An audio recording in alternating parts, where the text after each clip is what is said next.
Astros da Física.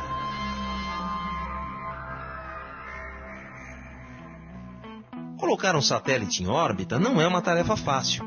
Foram necessários muitos esforços no decorrer da história para dominarmos essa tecnologia tão importante nos dias de hoje.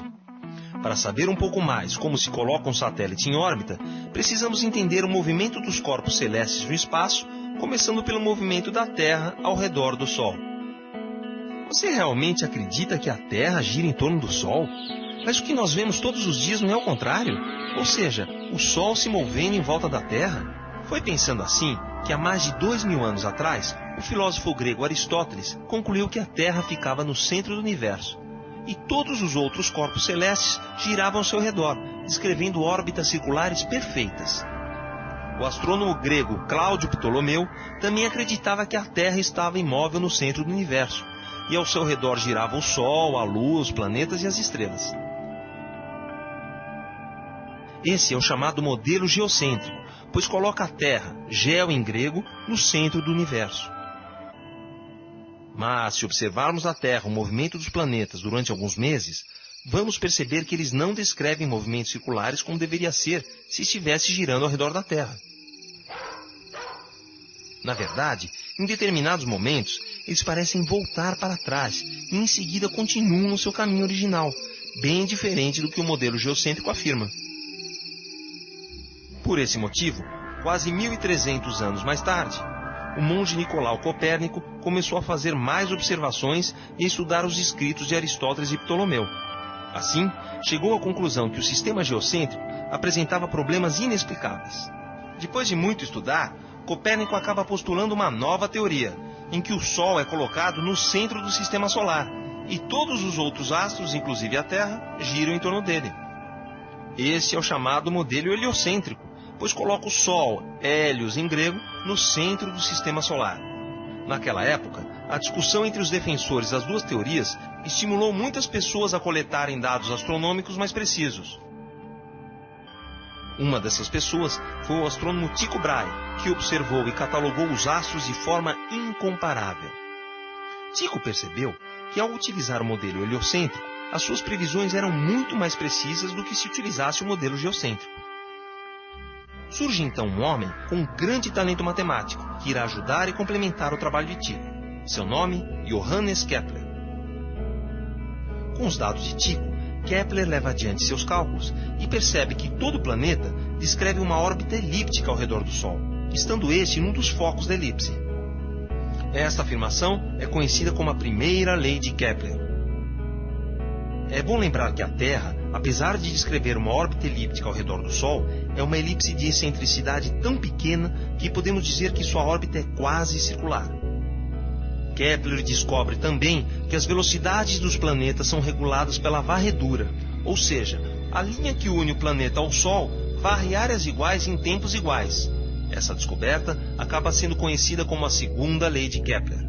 A terceira e última lei de Kepler afirma que quanto mais distante um planeta estiver do Sol, maior o seu período, ou seja, mais tempo ele levará para completar uma volta em torno do Sol. Com essas três leis, Kepler tira definitivamente a Terra do centro do universo. Os planetas passaram a descrever órbitas elípticas e o Sol passou a ocupar um dos focos dessas elipses. O interessante é que essas leis valem para quaisquer corpos do universo, sejam eles estrelas, planetas, cometas, satélites naturais ou satélites artificiais.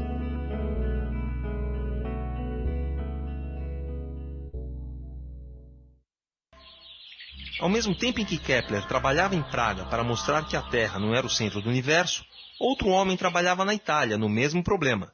Seu nome, Galileu Galilei. Nos estudos sobre queda livre, Galileu derrubou outra sólida concepção aristotélica. Segundo sua teoria, o tempo de queda de um corpo não depende da sua massa, pois é a resistência do ar que faz com que os corpos mais leves levem mais tempo para cair do que os corpos mais pesados. Ou seja, se estiverem no vácuo, uma pena de ave e um bloco de chumbo levarão o mesmo tempo para cair de uma mesma altura. Para Galileu, os seres humanos, a Terra e tudo o que há no universo estão sujeitos a leis naturais, que a física e a matemática podem descrever. Sendo assim, a Terra e todos os objetos em sua superfície estão em movimento de rotação e de translação, ou seja, o estado natural de tudo que se encontra na Terra é o movimento. Foi Galileu quem evidenciou que a Terra exerce uma força de atração sobre os outros corpos, chamada mais tarde de força gravitacional. Também estudou o movimento balístico, mostrando que o percurso de qualquer projétil perto da superfície da Terra é um arco de parábola, em função da combinação da força gravitacional e o estado de inércia do corpo.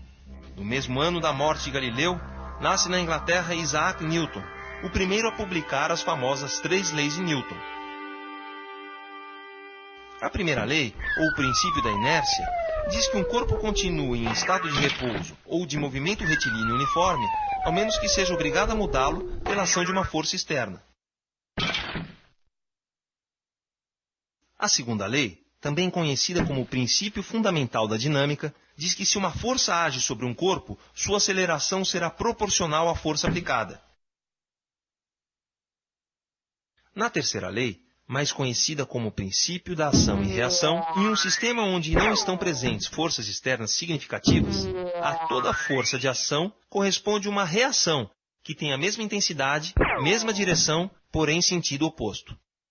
Conta a lenda que Newton postulou a lei da gravitação universal no jardim de sua casa, quando uma maçã caiu sobre a sua cabeça. As conclusões de Newton explicam por que a Lua não cai para a Terra, apesar de ser puxada pela força da gravidade para o centro da Terra. A lei vale também para os satélites artificiais, orbitando sob a ação da gravidade da Terra.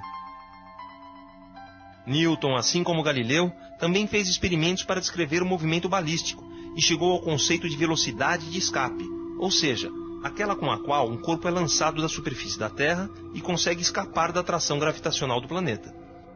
Após a morte de Newton, mais de 2 séculos se passaram, até que em 1957 foi definitivamente colocado o primeiro satélite artificial em órbita. Apesar de toda a tecnologia necessária, a conquista do espaço jamais teria acontecido se não fossem as ideias revolucionárias de gênios como Copérnico, Kepler, Galileu e Newton.